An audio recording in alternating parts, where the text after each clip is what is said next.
안녕하세요. 이거는 제가 카메라 조금 잡을게요, 다시. 이게 조금 제가 카메라 실력이 없어요. 마음을 먹고 하면은 또 잘하는데 귀찮아. 그래서 제가 탁색 패밀리에 대해서 말씀을 한번 드린다 그랬었죠. 탁색 패밀리라는 거는 우리가 자랄 때 태어나서 제일 처음 만나는 사람들이 가족이에요.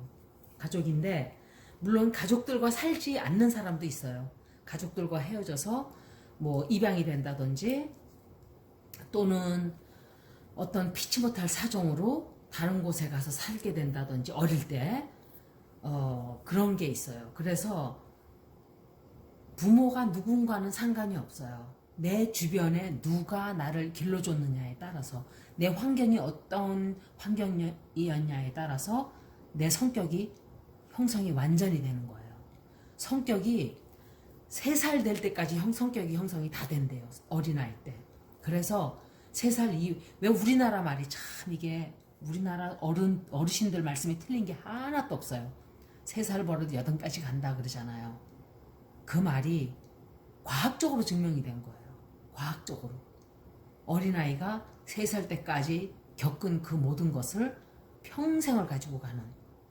그래서 피가 어떤 피를 물려받았느냐도 물론 굉장히 중요하겠죠. 내 태생이 타고난 성격이 급하고 뭐 이런데 또 차분한 부모를 만나서 잘 그거를 똑똑한, 그러니까 부모가 그걸 눈치를 채고 이 아이는 성격이 급하고 이러이러하니까 이렇게 교육을 시켜야 되겠군 하는 그런 좋은 부모를 만났으면 아마 좋은 점을 많이 가지면서 그걸 단점으로 생각을 안 하고 장점으로 막 부각을 시켜주면서 좋은 점으로 이렇게 발전할 수 있도록 부모가 도와주겠죠. 그런데 부정적인 부모를 만나면은 너는 애가 매사에 조심이 없고 너는 왜 이렇게 덜렁대고 하여간 애가 쓸모가 없고 이렇게 되면 어떻게 되겠어요? 그 사람이, 그 아이가. 나는 뭐 쓸모없는 인간이구나. 나는 덤벙대기 때문에 이게 굉장히 나쁜 점이구나. 이게 좋은 점이라기보다는 덤벙대서 사실은 꼼꼼하지 않으니까 또 좋은 점도 있는 거죠. 그런 점을 부각시켜 주질 않았기 때문에 내가 가지고 있는 특성이 모두 다 나쁘게만 부각이 되는 거예요. 그러니까 꼼꼼하고 차분한 사람 보고 너는 왜 애가 이렇게 느려 터져가지고 뭐를 착착착 할 줄을 모르고 또 이런 부모를 만나면 그 꼼꼼하고 세세하고 세밀하고 솔직히 말해서 과학자가 될 수도 있고 또 어떤 디테일을 탁 들여다보고 일을 해내는 어떤 Financial Advisor라든지 또는 CPA, Certified Public Accountant라든지 또 뭐 그러니까 그런 과학적인 그런 분야에서 일을 그런 하는 사람들은 뭐 천천히 아주 세밀하게 꼼꼼하게 일을 해야 되잖아. 그 인내심이 있어야만 하는 일이에요. 저 같은 사람 보고 하라고 그러면 하겠어요? 못 한다고. 그런데 그런 사람을 장점을 부각시켜서 너는 참 꼼꼼하고 참 세밀하고 이렇게 모든 일을 치밀하게 하는구나 라고 누가 칭찬을 해서 길렀으면 그렇게 훌륭한 대로 또 발전이 되겠죠. 그런 점을 얘기하는 거예요. 그리고 또 누가 막 말을 많이 해요. 어떤 애가 막 정신없이 부산스럽고 그러면 만약에 현명한 부모라면 저 아이가 왜 저렇게 부산스러울까? 왜 아이가 침착하지 못하고 저렇게 항상 정신없이 뛰어다니니까 그 이유를 알아내려고 그러겠죠. 두들겨 패고 가만히 좀 못 있냐? 왜 이렇게 부산스럽냐? 왜 이렇게 시끄럽냐? 야단치고 때리고 이러기 전에. 그리고 또 어떤 사람은 그렇게 해도 가만히 냅두는 사람이 있어요. 남의 식당에 와가지고 애가 막 뛰어다녀요. 근데도 그냥 냅둬요. 아무 말도 안 해요. 정말 아무 말도 안 하고 그냥 막 내버려둬요. 그래서 그 아이가 자랄 때 어떤 메시지를 받냐면 나는 아무 짓을 해도 애가 도덕관념도 없어지고 어떤 매너에 대한 예의범절에 대한 바운데리가 경계선이 없어지는 거예요. 그래서 이게 내 맘대로 하는 게 그게 나쁜 일이라는 것 자체도 배우질 못하는 거예요. 깨닫지도 못하고 그냥 내 맘대로 해도 야단을 안 맞았기 때문에 배우는 그러니까 메시지가 그런 메시지가 들어온 거예요. 괜찮다 나는. I can get away. I can get away with anything I do. 뭘 하든지 나는 다 제재를 받지 말아야 되는 존재라는 메시지를 강하게 받는 거예요. 그래서 이 사회의 문제점을 보면은 사실은 문제 어른은 있어도 문제 아이는 없어요. 사실은 어른들 문제인 거예요. 다 어른들이 그렇게 교육을 시켰기 때문에. 그래서 바운더리라는 게 어떤 경계선이에요. 여기까지는 해도 되고 여기까지는 해서는 안 되고 그런 거를 똑바로 거줘야 되고, 또 아이들을 야단칠 때는 destructive criticism이라는 게 있어요. 영어 표현을 빌자면 파괴적인 비난 또는 건설적인 비난. 누구와 싸울 때는 건설적으로 싸워야 돼요. 누구를 비난할 때도 건설적으로 비난을 해야 돼요. 보통 저도 많이 배웠어요. 진짜 사이콜로지 공부하면서. 이게 너는 왜 맨날 그 모양이야? 이렇게 말을 하면은 그거는 굉장히 파괴적인 비난이에요. 그렇지만 그 아이가 안 그럴 때도 있잖아요. 딴 사람도 그렇고 부부지간에도 그렇고 형제지간에도 그렇고 너는 왜 그러니 요번에 저번에는 잘하더만 이렇게 하는 거죠. 건설적인 거는 저번에는 안 그러더니 이번에는 왜 그래? 그러면 그 말을 듣는 상대방이 내가 안 그럴 때도 있구나라는 메시지를 받는 거예요. 그러면 그 사람도 화를 덜 내요. 사실은 예를 들어서 내가 저번에 너는 왜 맨날이라는 거는 단 한 번도 안 빼먹고 계속 말을 안 들었다는 얘기예요. 그렇지만 저번에는 말을 잘 듣더니 왜 이거는 안 하겠다 그러는 거야? 라고 말을 하면 아이는 반발을 덜 하겠죠. 왜냐 엄마가 비난을 하는 게 아니고 뭔가를 지적을 할 때 좋은 점도 알고 있다는 걸 깨닫게 되면은 화가 덜 나요. 사람은. 그리고 뭔가 내가 어떤 행동을 했는데 내 클라이언트들도 마찬가지예요. 제가 그냥 이렇게 해 이렇게 말할 때보다는 내가 설명을 해요. 왜 이거는 내 일이 먼저지 왜 딴 사람 돈을 먼저 걷어주고 어쩌고 이래요. 그러면 제가 만약에 네가 저 사람 입장이라고 쳤을 때 내가 돈을 봉급을 차압해오기 위해서 법정 서류를 보내는 게 더 중요하겠냐, 아니면은 너한테 전화를 해서 내가 무슨 일을 하고 있는지 고주할 매주할 설명을 하는 게 더 너한테 소중하겠냐 얘기를 해요. 그러면 어떤 여자는 그런 사람도 있어요. 내 일이 더 중요해. 남은 아무도 안 중요해. 이런 사람이 있어요. 진짜로. 그럴 때는 아무 말도 안 해요. 제가 너무 사람 같지가 않아서. 사람같이 안 보이는 거예요. 진짜 그런 인간들 많아요. 그리고 여러분 미국 사람들은 약을 먹는 사람이 너무 많아요. 페인킬러라 그래가지고 진통제를 마약을 주는 거예요. 사회가 스스로 그렇게 무너지는 거예요. 너무 편안하기 때문에 로마도 스스로 무너졌어요. 그렇기 때문에 제가 조금 주제가 벗어났는데 이제 그러니까 누군가한테 뭔 기대를 할 때는 항상 건설적으로 내가 이 기대를 할 정도의 기대인가, 자식을 비난할 때도 싸움을 할 때도. 그러니까 만약에 내가 건설적으로 그 사람을 지적을 하면은 효과가 달라요. 그리고 이유를 설명해주면 효과가 또 더 좋아요. 그렇기 때문에 굉장히 사회생활 하는데 도움될 거예요. 특히 뭐 나이 먹은 사람도 상관없죠. 사실은 저도 매일 배우고 죽을 때까지 배우다가 다 배우지도 못하고 죽을 거예요. 옛날 말에 나이 들자 뭐 철 들자마자 죽었다 뭐 이런 말 있잖아요. 그런 식인 거예요. 저희는 죽을 때까지 배워요. 사실은. 그래서 탁식 패밀리라는 게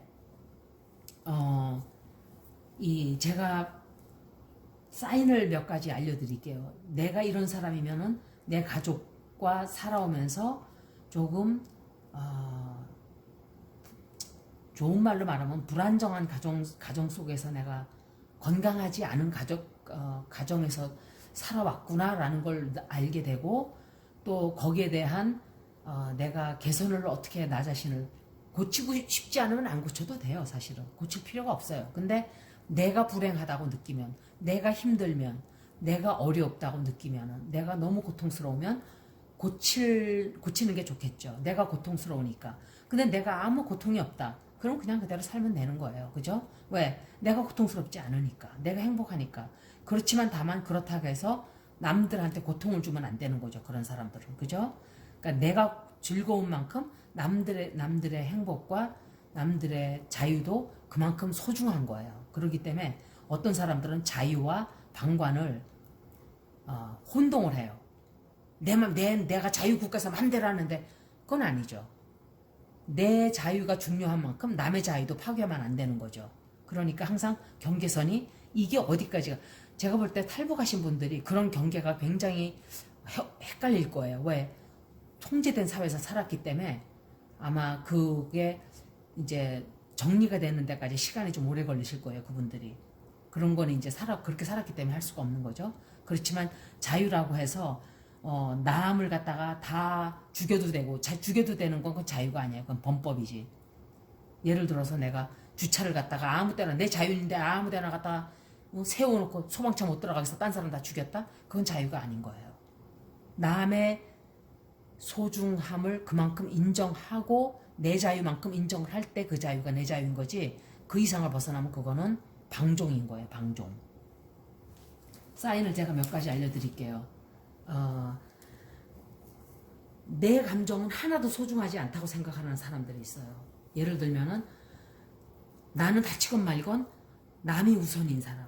그거는 항상 딴 사람이 중요하다고 가르쳤기 때문에 나는 다쳐도 괜찮고 나는 제2의 시티즌인 거예요. 제2의 국민이고 다른 사람들이 먼저 우선이고 중요하고 희생을 하는 것과 조금 다르겠죠. 그런 생활을 사지 않았는데 내가 불쌍한 저 사람들을 위해서 뭔가를 내가 해주고 싶다라고 하는 것과는 조금 다른 거죠.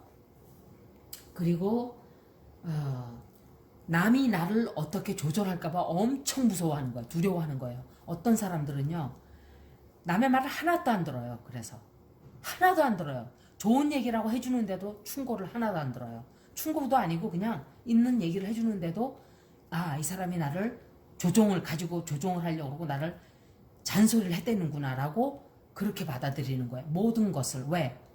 제가 아는 분 중에 그런 사람이 있어요. 엄마가 어릴 때부터 그랬나 봐요. 이거 해라 계속 손에 쥐고 막 내가 어제 지금 이 얘기를 하니까 어제 꿈을 꿨는데 꿈이 갑자기 생각이 났어요. 이상하게. 그런데 그러니까 이제 부모든 누구든 주변에서 끊임없이 이렇게 해라, 요렇게 해라, 저렇게 해라 이러던 사람들은 늘 압박감을 받는 거예요. 저 인간이 나한테 또 이렇게 하라고 조종을 하는구나 라고. 저 같은 사람은 엄마 아버지가 바빠서 풀밭에 이렇게 풀어놓고 길렀어요. 관심을 쏟아주질 않았어요. 아예 나가서 다치건 말건. 솔직한 얘기로 이거는 저는 오히려 그게 나아요, 솔직히. 근데 옛날에 또 그렇게 자랐어요. 어릴 때, 아기 때는 막 산에 들판에 가가지고 막 메뚜기 잡고 막 이렇게 그렇게 자랐는데 그 어린 나이에도 이렇게 살아가는 방법을 스스로 배우는 거예요. 그런 데서 놀면 요즘 아이들은 불쌍한 거예요. 그걸 보면 생존 방법을 하나도 몰라요. 저는 풀, 쌀 이런 것들을 어릴 때 그걸 다 보면서 그 아이들이 그런 속에서 생존도 배우고 살아가는 지혜도 배우는 거예요. 사실은 그렇게 막 풀어놨을 때 실수도 할 수가 있어요. 죽을 수도 있어요. 사실은 그렇게 하다가. 근데 그건 자기 운명인 거야. 또 그렇게 해서 살았기 때문에 누가 충고를 해주면은 처음엔 조금 발끈해요. 그러지만 생각을 해보고 저는 고쳐요. 이건 나한테도 안 좋고 남들에게도 좀 안 좋구나 이러고 생각을 하고 고쳐요. 처음 반응은 발끈하지만. 그런데 어떤 사람들은 그게 용납이 안 돼요. 왜? 너무너무 주변에서 쥐 눌러놨기 때문에. 저 같은 경우는 그런 사람이 없었어요. 엄마 아버지가 잔소리라는 걸 안 했어요. 저는 잔소리가 뭔지도 모르고 자랐어요. 진짜 그냥 막 내버려뒀어요. 그리고 이제 그 다음에가 남을 믿지를 못하는 거예요. 남을 절대로 못 믿어요. 그거는 가족들이 나를 믿지 못하게 해준 거예요. 그렇게 믿지 못하게끔. 그리고 항상 가족들에 대해서 끊임없는 의심을 가져요. 가족들은 제일 내가 태어나자마자 사회생활을 배우는 단체예요. 그죠? 시족이죠. 혈족. 그런 가족들을 내가 못 믿는다는 거는 항상 불안한 거예요. 내 가족들이 내가 가정에서 안전하다고 느껴야 돼요. 근데 그걸 느끼질 못하게 주변에서 날 그렇게 했기 때문에 항상 불안한 거예요. 믿지를 못하고. 그리고 내 자신에 대한 강한 자아심이 없어요. 그냥 누가 이렇게 하면 따라가고, 누가 저렇게 하면 따라가고. 그냥 또 그런 사람들 보면은 내 주장이 없어요. 어떻게 보면 그런 게 좋은 점도 있을 때가 있어요. 근데 막상 이렇게 나가서 무슨 웅변하면서 사람을 이끄는 사람들 보면 자아가 굉장히 강한 사람들이죠. 자아가 없는 사람은 그렇게 할 수가 없죠. 대중들은 따라가요. 그냥 그래서 또 그런 점이 있고, 그 다음에 끊임없이 내가 아무 일도 할 수 없는 애취급을 받는 거죠. 그런 걸 느끼는 거예요. 내가 도대체 뭘 할 수나 있는 인간인가. 그거는 주변에서 늘 타이거맘, 헬리콥터맘 해가지고서는 쫓아와가지고 다 해주기 때문에 그런 거예요. 그냥 살게 내버려두고 죽든 말든 막 내버려두고 이랬었으면은 아이라는 생각을 하질 않죠. 저는 저의 예를 들 사람이 저밖에 없으니까 주변 사람하고 어릴 때부터 그냥 어른이에요. 저는. 왜냐면 돌아다니면서 막 놀고 해결을 혼자 다 했어요. 사실은 해결을 혼자 다 하고 집안이 또 어려웠지만 혼자 해결을 했어요. 그런데 다행인 거는 우리 부모님들이 교육이 굉장히 높으신 분들이에요. 고학력자들이에요. 굉장히. 그리고 굉장히 똑똑하시고 좀 현명한 사람들이에요. 근데 이제 다른 나쁜 점들이 있었죠. 다만 그랬기 때문에 지혜를 많이 배웠어요. 위스덤을. 그래서 살아남은 거죠, 제가. 그러면은 제가 여태까지 이제 서두가 너무 길었죠. 죄송해요. 8개 제가 카드를 뽑았어요. 여러분들이 뽑는 거기 때문에 여러 가지 종류의 카드를 제가 골랐어요. 나는 어떤 디스펑셔널 한 패밀리 속에 살고 있었는가. 좀 기능이 활발하니까 기능이 조금 망가졌다 그럴까. 어느 가족이든지 완벽한 가정은 없어요. 다만 우리 가정이 부족한 게 있었다면 그것이 무엇이었을까? 그걸 알아보는 거예요. 그래서 한번 제가 읽어드릴게요. 이걸 고르신 분들 제일 먼저 이걸 뽑으신 분들은 확률을 얘기하는 거예요. 100%는 아니에요. 절대로. 다들 항상 피커 카드는 특히 피커 카드는 재미를 보셔야 돼요. 제가 한 사람을 놓고 리딩하는 게 아니기 때문에 이 잘할 때 명확하지가 않아요. 부모님들이 뭘 이렇게 뚜렷하게 이렇게 해라 저렇게 해라 하는 게 아니고 항상 메시지가 항상 헷갈려요. 그러니까 도대체 이걸 하려는 건지 저걸 하려는 건지 어떤 때는 이렇게 살아야 된다 그랬다가 이렇게 하라 그랬다가 어떤 때는 저렇게 하라 그랬다가 이렇게 했기 때문에 명확하게 내가 항상 뚜렷한 목적의식이 별로 없는 거예요. 그래서 조금 헷갈리고 그냥 꿈도 예를 들어서 난 반드시 이걸 해야지 그게 되든 안 되든 안 될 수 내 꿈이 이루어지는 법은 없어요. 항상 꿈이 안 이루어지는 경우가 더 많아요. 또 꿈이 다 이루어진다고 좋은 것도 아니에요. 예를 들어 나 대통령 할래 하는데 예를 들어 1000만 명이 대통령 한다 그러는데 다 꿈이 다 이루어지나요? 안 이루어지는 거예요. 그렇기 때문에 꿈이라는 거는 가지고 있으면서 그 희망을 향해서 그 목적을 두고 내가 나아가면서 그 과정에 이 벌어지는 그런 것들이 중요한 거지. 배우는 어떤 교훈들, 그 과정에서 배우는 교육, 과정에서 배우는 경험 이런 것들이 중요한 거지. 사실은 그 목표 자체는 그렇게 중요한 것도 아니에요. 뭔가는 돼요. 언젠가는 부모가 돼도 되는 거고 간호사가 돼도 되는 거고 택시 운전사가 돼도 되는 거고 꿈은 다 이루어져요. 근데 이게 아니고 A가 아니고 B가 됐다? 그렇다고 달라질 건 별로 없어요. 결국은 이걸 해도 그렇게 24시간 살고 저걸 해도 24시간 살아요. 크게 다르지 않아요. 제가 말하고자 하는 그게 의도가 그거예요. 예를 들어 우리 조카가 그러더라고. 너무너무 우울하대요. 짜증나고 직장 갈 때는 이걸 한다고 했는데 지금 내가 이것만 하고 있다고. 그래서 네 생각에 그걸 하면은 그 사람들이 하라고 했던 그걸 하면 네가 굉장히 행복해질 것 같나 그랬어요. 왜냐 그걸 하다 보면은 조금만 더 실증이 또 나요. 결국은 물론 안 날 수도 있겠지만 나요. 인간이기 때문에 나요. 그래서 A를 하나 B를 하나 봉급 들어오니까 조금 덜 받지만 그래도 너 자신을 위해서 그냥 내가 겪어야 되는 일인가 보다 라고 생각을 하고 지내라 그랬어요. 이거는 두 번째. 이 가족은 이거 본인이 뽑으신 거예요. 아버지가 주변 사람이 노름을 좀 한다든지 술을 많이 마신다든지 아니면은 좀 고스톱 고스톱을 친다든지 하여간 그런데 아니면은 뭔가 하여간 부모님들 중에 하여간 그런데 그리고 모든 면이 돈 이렇게 할 수도 있고 물질적인 거에 너무 치우치고 이러기 때문에 거기에 조금 상처를 많이 받았을 거예요. 그리고 스트레스를 많이 받고 그런 면에 의해서 아니면은 오히려 거꾸로 완전 반대로 빚이 너무 많아서 항상 쫓겨다녀야만 했을 수도 있어요. 가족들이. 그래서 아니면 빚에 시달려가지고 늘 돈이 쪼들려가지고 그렇게 빚에 시달렸다는 거. 그럴 수도 있고 그래요. 이분들. 그래서 자라온 환경이 항상 불안하겠죠. 편안하지가 않고. 그러면 이분들이 자랄 때 돈에 대한 집착을 많이 하게 될 수도 있고 아니면은 나중에 짝을 만날 때 똑같이 술 많이 마시는 사람을 만나는 확률이 높아요. 이상하죠. 예를 들어 아버지가 술을 많이 마셨으면 난 저런 인간하고 절대 결혼하지 말아야지 했는데 돌아보면 자기가 그런 인간하고 결혼해 있어요. 욕하면서 배운대요. 욕하면서. 그게 여러분들 사이컬러지 넘버원에 이게 있어요. 우리는 누구나가 자기가 자라온 환경이 익숙한 환경이 있죠. 익숙하고 편안한 환경. 항상 그거를 찾으려고 하는 그런 욕구가 있어요.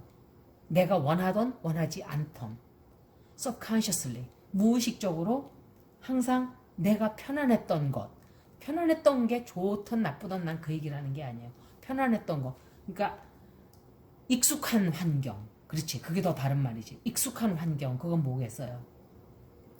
아버지가 술 마시고 엄마는 소리 지르고 둘이 싸우고 그런 환경이 나한테 적응이 돼 있는 거예요.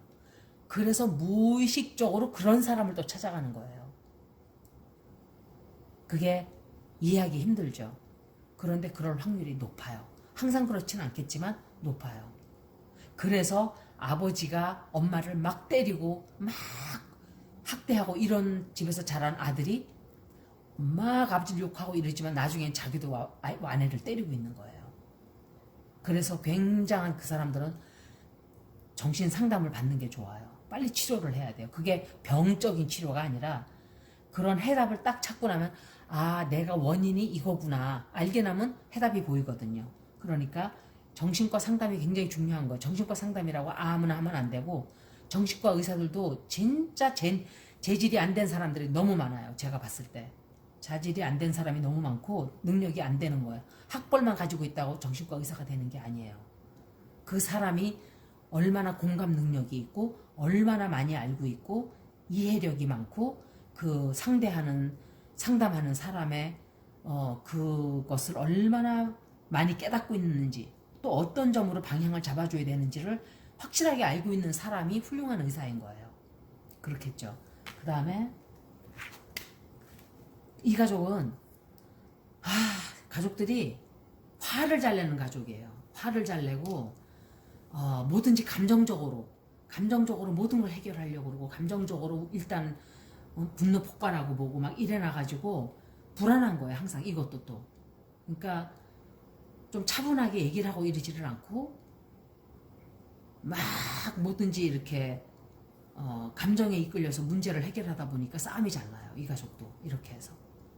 그러니까 큰 소리가 오고 가고 그런 거죠. 그래서 이런 경우도 내가 이런 가정에서 자랐을 때 좀 불안 증세도 있고 또 남들과도 잘 어울리지를 못할 때가 있어요. 어떤 때는 맨날 싸우는 것만 봐가지고 근데 결국은 자기도 또 그런 환경이 또 젖을 확률이 높아요. 빨리 내가 공부라는 게 딴 게 아니라 심리학 공부를 모든 사람한테 다 해야 된다고 생각해요. 저는 의사뿐만이 아니라 심리학 공부는 많이 읽고 심리학에 대해서 많이 읽고 많이 공부하고 자기 자신을 찾아가는 그 과정이 중요한 거지. 빨리 남자 만나서 결혼해야지. 빨리 좋은 여자 만나 결혼. 이게 우선이 아니에요. 제가 볼 때는 그래요. 우선 나라는 인간이 누군지 먼저 알고 남을 찾아야 예를 들어 빌딩을 짓는데 밑에는 죄다 모래덩어리고 부패한 쓰레기가 쌓여 있는데 거기다가 자꾸 좋은 재료만 갖다 쌓는다고 좋은 건물이 안 나와요. 나중에 썩어서 무너져요. 일단 내가 튼튼한 재료를 갖다가 깔아놔야 되는 거예요. 그게 누구냐? 나 자신이에요. 나 자신이 헬디한 퍼슨이 돼야, 헬디한 건강한 사람이 돼야 건강한 사람을 보는 눈도 생기는 거예요. 그렇기 때문에 내 문제를 일단 해결을 해야 돼요. 문제는 잔뜩 끌어안고 다른 사람이 나를 문제 해결해 주길 바라는 경우가 많아요. 내가 볼 때는. 그래서 사람들 대충 만나는 거 보면 내가 지금 돈이 너무 없으니까 돈 있는 놈 아무나 붙들어서 그냥 살아야지 하는 사람도 있어요. 근데 괜찮아요. 그렇게 하는 것도. 그런데 다만 그 사람이 그 대신에 바람을 핀다든지 돈이 많으니까 뭐 예를 들어 다른 단점이 또 있겠죠. 완벽한 사람은 없으니까. 그러면 그걸 그냥 감수하고 살아야 되는 거예요. 저는 그런 얘기를 하는 거예요. 그리고 이런 경우는 이 가정인 경우는 양쪽에서 서로 너무 부모들이 애들을 갖다가 난처하게 만들었어요. 항상. 그러니까 한쪽 엄마는 이렇게 하라고 그러고 아빠는 이렇게 하라고 그러고 그러니까 아이들이 엄마 아버지 이 비위를 맞춰주기 위해서 항상 조심조심 했어야 되는 그런 상황인 거예요. 그리고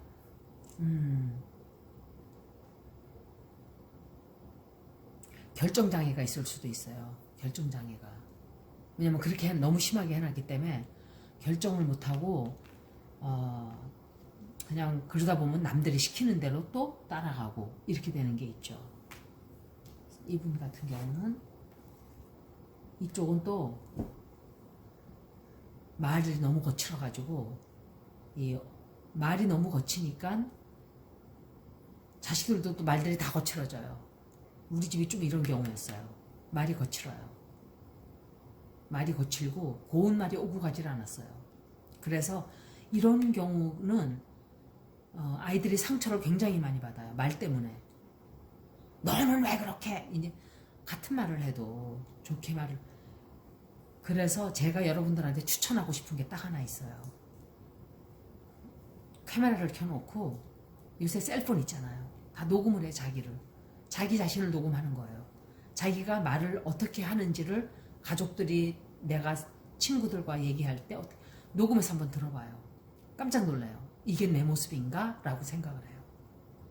굉장히 그게 많은 공부가 될 거예요. 나를 돌아보게 하는 공부가 되고 그렇게 돼요. 그래서 이렇게 말을 막 험악하게 한 집안은 불안하다는 것보다는 남을 믿지를 않고 항상 남한테 반항적으로 나가는 게 많죠. 아무래도 반항심이 커지고 또 남을 믿지를 않고 잘 그렇게 되는 거예요. 남을 믿질 않아요. 잘. 그리고 남들에게도 친절하거나 이렇게 다정다감하게 말하지를 않고 확 말 나오는 대로 다 뱉고 이렇게 그런 게 잘하기가 쉬워요. 다 그렇다는 건 아니고 안 그런 사람도 있어요. 자기 성격이 본래 태어난 특색이 어떠냐에 따라서 이제 그게 더 강조가 되고 어떤 사람은 더 오히려 죽어들고 이런 경우가 있어요. 같은 형제들도 첫째냐 둘째냐 셋째냐 이런 거에 따라서 다 달라요. 영향을 받는 게. 이 경우는 가정적으로 굉장히 경제적으로 너무 힘들었어요. 경제적으로 너무 힘들어서 자기 잘못은 아니죠. 사실은. 이거는 돈 없는 거는 누구의 죄도 아니에요. 그냥 돈 버는 능력이 없는 거예요. 그리고 운이 따라주질 않아서 돈이 따라오질 않았다는 것 뿐이지 노력은 굉장히 하는 부모님들이었을 거예요. 먹고 살겠다고 너무 애쓰고 너무 힘들게. 그런데 까딱 잘못하면 이렇게 부모들이 너무너무너무 힘들게 자란 경우는 아이들이 도벽이 있다든지 아이들이 어려서 철이 빨리 나죠. 철이 굉장히 빨리 나고 자기가 뭔가 책임을 져야 된다 하는 부담감도 느끼게 되고 그렇기 때문에 나를 희생하고 남을 가족들을 먼저 막 챙기려고 하는 그런 게 이제 이런 탁색 패밀리 중에 이제 그게 한 특색이에요. 이게 가엾죠. 어린애들 그 옛날에 뉴스에 남매가 둘이 슈퍼에서 라면 몰래 훔쳐다가 둘이서 너무 울었어요. 그거 보고. 그 아이들이 참 이상해요. 아이들이 다 알아요. 어려도요. 부모가 가난하고 부모가 힘들고 이러는 걸 아이들이 다 알아요. 모를 것 같지만 다 알아요. 애들이. 애들을 너무 애들 취급하면 안 돼요. 속이 멀쩡해요. 애들이. 그래서 가난하게 자란 아이들은 어른이 빨리 돼요. 굉장히 성숙해져요. 빨리 돈 벌어서 어른이 돼가지고 내가 빨리 내 능력을 길러야지 하는 생각이 강하기 때문에 이게 그렇게 되는 거예요. 그 다음 카드 볼까요? 이 가족은 모든 게 너무 경쟁 공부 1등 해라 남을 짓밟고라도 1등 해라 이렇게 그런 집안이에요. 뭐든지 1등 뭐든지 최고 스카이 대학 뭐 그런 대학이 있나요? 요새는 이름도 모르는 대학도 너무 많아요. 그런 데 가라고 아니면 1등 되라 과학자 되라 무조건 1등 그러면 누가 2등 하나요? 꼴찌는 누가 하고 이래서 인성이 다 빠지는 거예요. 인간성이 다 빠지고 그냥 무조건 실력 무조건 1등 그런 사람들이 정치계에 꽉 차 있어요. 지금 제가 볼 때 그래서 정치계가 개판 콩가루인 거예요. 제가 볼 때는 그런 인간들이 다 자기 잘났다고 하는 인간들 뿐이에요. 겸손하고 내가 내 생각이 조금 부족했구나라고 자기 자신을 돌아보는 인간은 정말 한 2~3%? 2~3%나 될까? 나머지들은 다 그냥 콩가루예요. 왜? 부모들이 무조건 1등, 무조건 서울대, 무조건 최고, 너는 무조건 남을 깔아 뭉개서라도 최고로 올라가야 된다. 이렇게 했기 때문에 인간성이 다 빠지는 거예요. 그래서 그렇게 해서 올라가서 그 다음엔 뭐 저기 누구야 검사든가 판사든가 그 사람 익세비셔니스트 그 짓 했죠. 카메라에 잡혔잖아요. 옷 벗고선 그러는 거. 그래서 그 사람 결과가 뭐냐고. 결국은 그 사람도 스트레스 받아서 그렇게 된 걸 거라고요. 부모들이 밀어붙이고 쪼아붙이고 1등만 해라. 너 잘난 인간만 되라. 남들은 다 망가지건 말건 그런 식으로 해놨기 때문에 얼마나 스트레스 받았겠어요. 그러니까 그런 식으로 풀었을 거라고. 그 사람도 정신병엔 다 이유가 있어요. 그냥 되는 건 없어요. 근데 그런 걸 빨리 치료를 하고 이랬으면 되는데 체면 있잖아요. 또 우리나라 체면. 그 다음에 이런 경우는